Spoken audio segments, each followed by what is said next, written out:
All right, let's talk money, y'all. So the investor and portfolio manager Mike Green came out last week and basically said that the economic data that the United States government puts out in regards to what the poverty line is false and it needs to be updated. I forget what the exact number was, but I think the United States government has the poverty line somewhere between like 38 and $45,000 a year, right, for a family of four. And Mike Green was basically saying, nah, y'all gotta update that. This is crazy. Like, I know I've been making money and millions on millions, and I'm this big portfolio manager, and my kids and my wife and everything is good. But like, when I looked at this data, I was like, nah, this can't be right. So he put out his economic data and said that the real math or cost of survival for a family of four in the United States is $140,000 a year. And I said, Mike, it definitely is higher than 45,000 for a family of four, but 140, you might be pushing it. And then I saw the breakdown.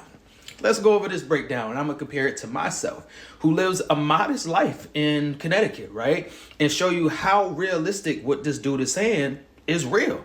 And why is the government hiring this from us, right? So childcare, $32,000 a year. $32,700 a year is roughly $2,700 a month, right?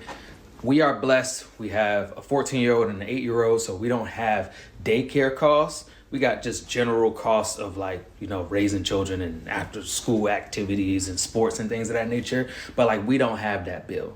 But from my friends who have kids, I know people who are paying $1,500 to $1,800 a month for one kid. So $2,700 is definitely a realistic number if you a family of four. It's the dumbest thing in the world, in my opinion.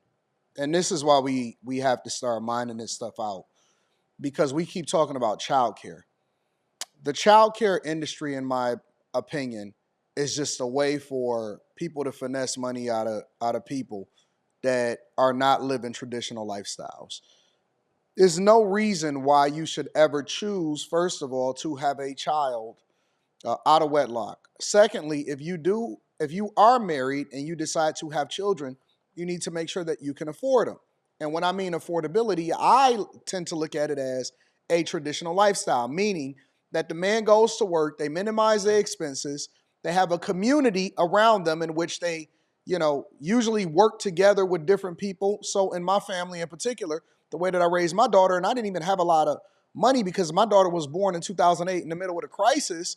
All of the girls kind of worked together with their children, and they didn't work, and they spent time at the library. They did things. And so if we had people that more or less embrace traditional values, you can eliminate the majority of these costs.